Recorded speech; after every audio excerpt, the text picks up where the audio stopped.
क्रियं पूर्वाचार्य अनुक्रमेण सकल क्रमस्यार्थं भाव पूजा वंदना सो समेतं श्री सिद्ध भक्ति कायोत्सर्गं करोमि वाहनम् अट्टगुणान्ति सिद्धानं तौ सिद्धेन सिद्धे संयम सिद्धे चरित सिद्धिय आनम मे दर्शनम सिद्धे शीर्षा नमस्यामि इच्छामि वन्दे सिद्ध भक्ति गदसालोच्यम् सम्मानं समाजजितानं अट्ठवियकमविपमकानं अट्ठगुणसम्पन्नानं उड्डलोयमतीयमि वैद्यानं कौसिद्धानं नैसिद्धानं संयम सिद्धानं चरिसिद्धानं अतीतानागतवर्तमान कालते सिद्धानं संसिद्धानं निश्चयकालम् अजेमि पूजेमि वन्दामि नमस्यामि दुःखको वहिलं सुगैगमनं समायमानं जन्म सम्पत्ति हो मज्जम् अथ अपराणिक आचार्य वंदना क्रियं पूर्वाचार्य अनुक्रमेण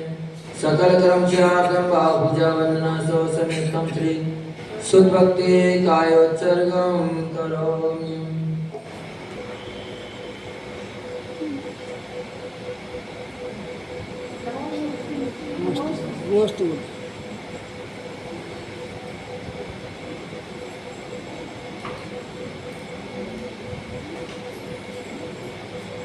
देव देवादेव भगवान श्री शांतिनाथ भगवान की जय।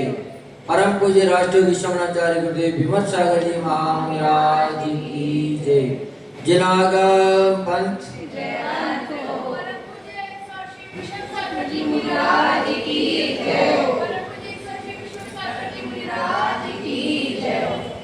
जय हो जय हो जय हो जय हो जय हो भगवान जय हो जय हो जय हो जय हो शांति भगवान हमें आए हैं द्वार तुम्हारे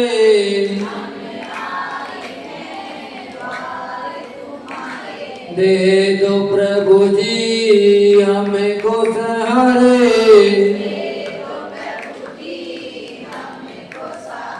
शांतिनाथ भगवन भगवन भगवन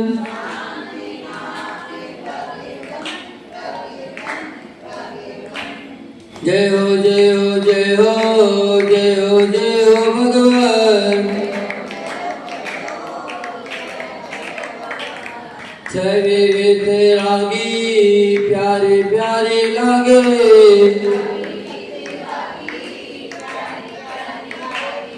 दर्श जो पाया धन्य भाग जागे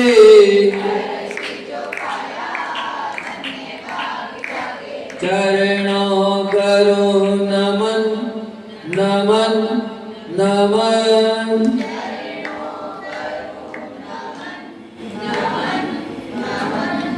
जय हो जय हो जय हो जय हो जय हो भगवान सर्वज्ञ स्वामी शरण में आया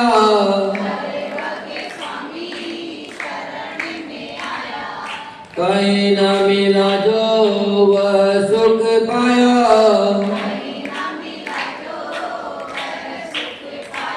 हर्षित हुए नयन नयन नयन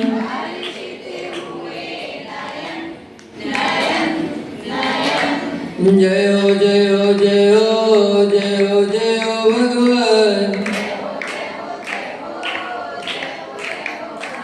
हित उपदेशी आप कहते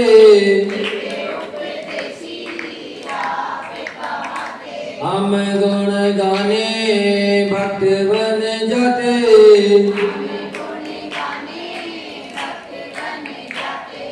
छोड़ो नयब चरण चरण चरण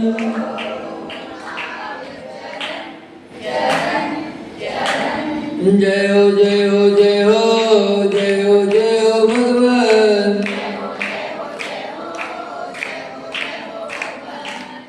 आर जी के बाबा कहते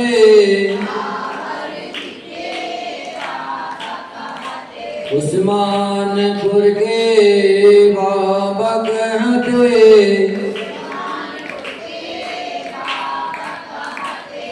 यक्ष यक्षिणी भी सिर को नवाते, झुकते मुनिगण मुनिगण मुनिगण।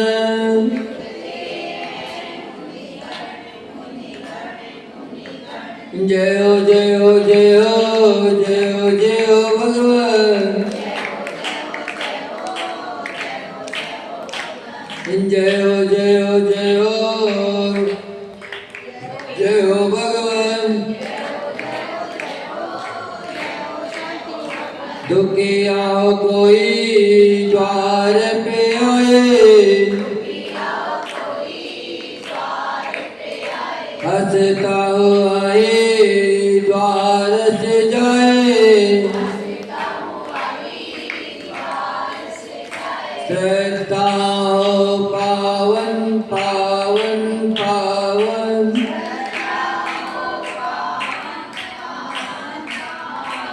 जय हो जय हो जय हो जय हो जय हो भगवान। जय हो जय हो जय हो जय हो शांति भगवान। जो देवादेव भगवान श्री शांतिनाथ भगवान की जय। परम पूज्य राष्ट्रीय विश्वनाचार्य गुरुदेव विमल सागर जी महामुनि महाराज की जय। परम पूज्य साक्षी विमल सागर जी महाराज की जय। साक्षी विमल सागर जी महाराज की जय। साक्षी विमल सागर महाराज की जय।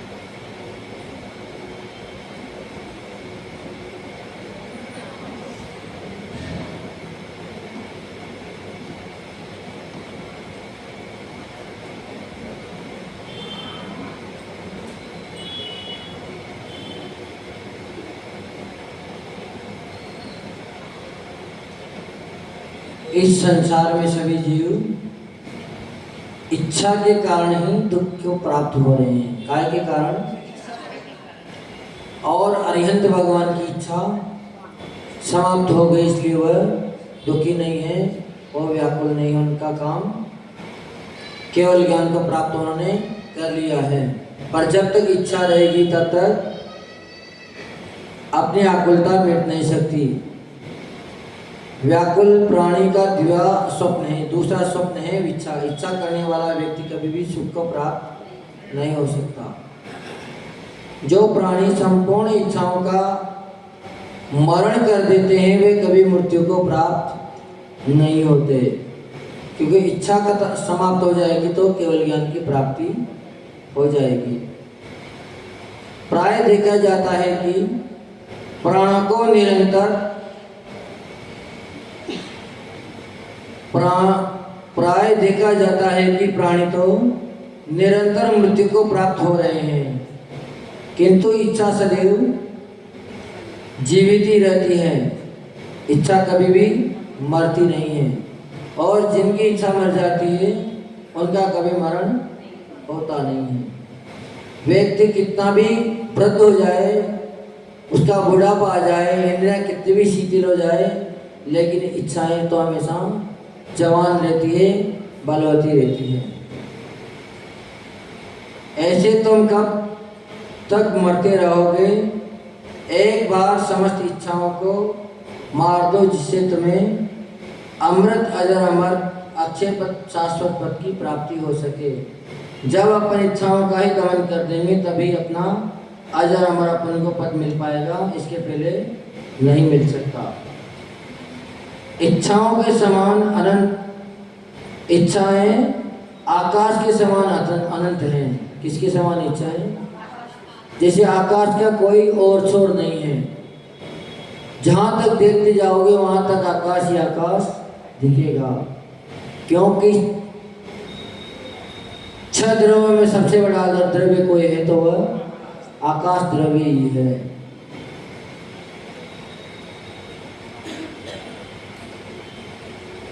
सागर के समान असीम है इच्छाएं। आकाश को मुट्ठी में बंद कर लेना एवं संपूर्ण जल को सीप में भर लेने के समान समस्त इच्छाओं को पूर्ण कर पाना असंभव है। आचार्य भगवान कह रहे हैं कि एक बार समुद्र का जल सीप में भरा जा सकता है, पर इच्छाएं कभी भी मुट्ठी में बंद हो नहीं सकती। प्रत्येक प्राणी की इच्छाएं इतनी हैं कि उनकी पूर्ति में अनंत विश्व समा जाए तो भी पूर्ण नहीं होती।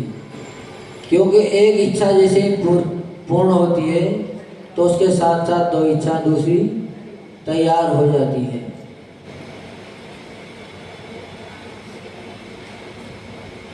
अग्नि में ईंधन डालने से अग्नि समाप्त नहीं होती। इसी तरह इच्छाओं की जब तक अपन पूर्ति करते रहेंगे तब तक इच्छाएं कभी समाप्त होने वाली नहीं है। क्योंकि जितनी ज़्यादा अपन पूर्ति करते हैं उतनी ही अधिक इच्छाएं बढ़ती हुई चली जाती है।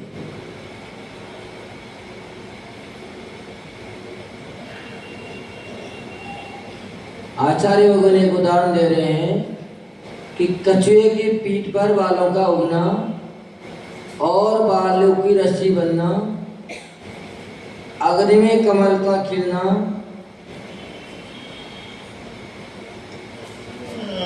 जिस तरह असंभव है उसी प्रकार इच्छाओं के जाल में फंसे व्यक्ति का सुखी होना भी असंभव है। इच्छा रखने वाला व्यक्ति कभी भी सुखी नहीं हो सकता। जो इष्ट वस्तु या तत्वक्षय करने में कारण है वह इच्छा कहलाती है। इच्छा करें तो कैसी करें कि जिससे अपना तत्वों का चिंतन हो और अपने आत्मा का हित जिसमें होता हो, आत्मा का जिसमें कल्याण होता हो, वह इच्छा एक बार फिर भी अपने को ऊर्ध्व गति दिला सकती है। लेकिन सांसारिक पदार्थों की कुटुंब परिवार की अगर अपन इच्छा करेंगे तो निश्चित ही अपन दुर्गति में चले जाएंगे। क्योंकि जब इच्छा होती है तभी मन में भाव जगते हैं। अगर इच्छा ना हो तो सामने वस्तु रखी हो फिर भी अपन उसको काम में नहीं लेते। घर से अगर कोई व्यक्ति भोजन करके निकले हैं तो दूसरी क्षण अगर उनको कोई 5 पकवान भी खिलाने वाले मिल जाए तब भी पेट में जगह नहीं है, खा नहीं सकता। पर इच्छा तो फिर भी हो ही जाती है, क्योंकि इच्छा तो को रोकना पाना बड़ा मुश्किल है। इच्छाएं व्याकुलित प्राणी के दिवा स्वप्न के समान हैं। किसके समान है? व्याकुल व्यक्ति को जैसे स्वप्न में सब सुख सुविधाएं मिल जाती है, ऐसे ही इच्छाएं हैं कि स्वप्न की वस्तु की कभी भी पूर्ति होती नहीं है, तो इच्छाओं की भी कभी पूर्ति हो नहीं सकती। रस्सी का जाल, लोहे की जंजीर, हथकड़ी, बेड़ियां का जाल, प्लास्टिक आदि का बना जाल, कुटुंब परिवार का जाल भी जीवन में इतने दुखदायक नहीं होते जितना कि इच्छाओं का जाल, कल्पनाओं का जाल दुखदायी होता है। क्योंकि कल्पना तो अपन कर लेते हैं, लेकिन जब उसकी पूर्ति नहीं हो पाती है तो फिर व्यक्ति दुखी होता है। इसलिए आकांक्षा कभी भी सजोना नहीं चाहिए। जितनी आकांक्षा कम रखेंगे उतनी अपने जीवन में सुख शांति रहेगी, और जितनी लालसा बढ़ाते जाएंगे, जितनी इच्छा बलवती होती जाएगी, उतने ही अपन दुखी होते हुए चले जाएंगे। यदि इच्छाएं आकाश के समान अनंत न होती तो आज उनका अस्तित्व ही समाप्त हो जाता, इच्छा ही नहीं रहती। क्योंकि असीम है तभी तो इच्छाएं दिनों दिन बढ़ती जाती है, एक के बाद दूसरी, दूसरी के बाद तीसरी जागृत होती रहती है। सकल अंतरंग व बहिरंग का त्याग करने वाला भी यदि एक इच्छा भी शेष रह जाए तो वह भी दुखी होगा। क्योंकि चाहे अग्नि छोटी हो चाहे बड़ी हो, चिंगारी तो चिंगारी है, छोटी सी चिंगारी भी पूरे विश्व को जला सकती है।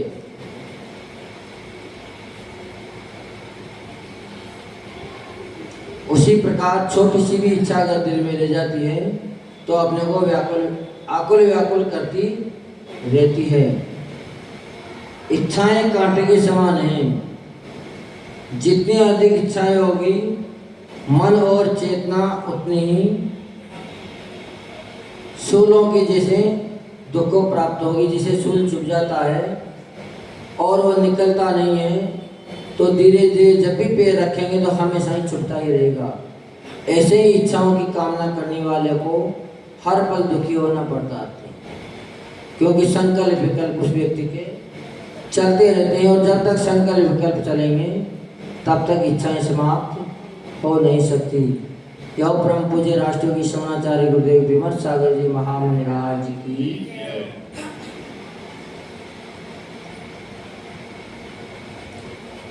इच्छाएं किनके समान हैं?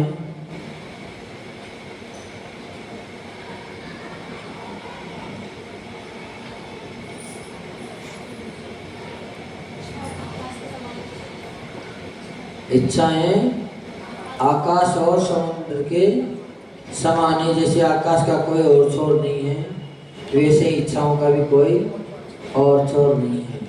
बहुत बढ़िया। ये भैया कौन चले गए?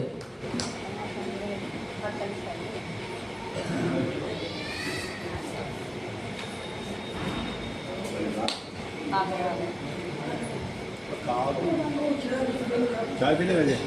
चाय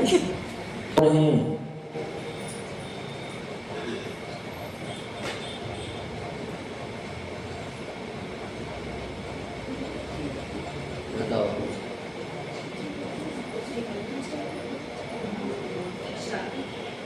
तत्वों का अच्छे कार्य करने में केवल इच्छा ही है। जब तक इच्छा होती रहेगी तब तक तत्वों की प्राप्ति कभी हो नहीं सकती। बहुत बढ़िया।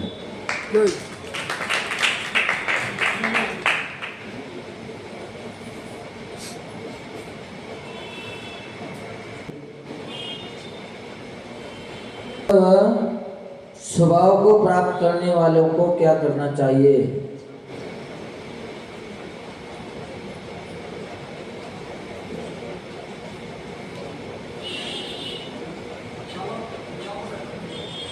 इच्छाओं को समाप्त कर देना चाहिए।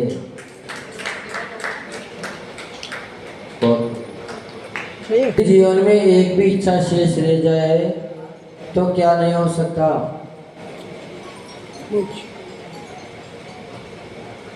पीछे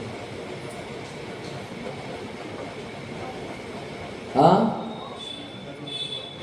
मोक्ष मोक्ष तो बहुत बात की बात है। उसके पहले क्या नहीं हो सकता? उत्तर वैसे सही है, पूर्णता तो वहीं जाके होएगी। पर इसमें एक बात और बताई थी, थोड़ा सा और जोड़ लगाओ।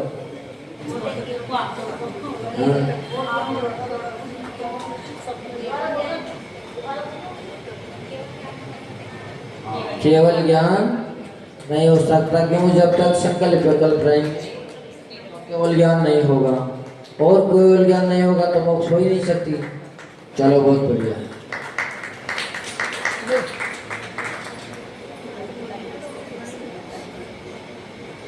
इच्छाएं किसके समान हैं?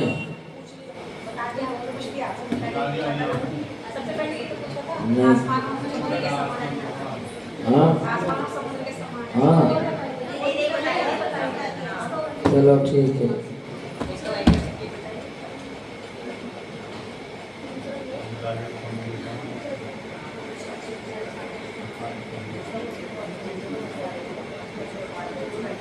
को पूर्ण करने में कितना समय लग सकता है? एक मूर्त की पर की इच्छाओं को पूर्ण करने में कितना समय लग सकता है?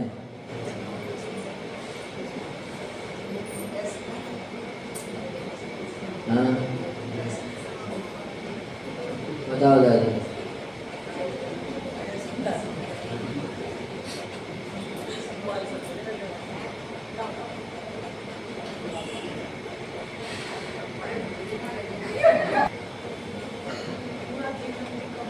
हाँ? और बात बताई थी हमने, लेकिन इस जीवन के बाद भी अनेकों भव पूर्ण हो जाए फिर भी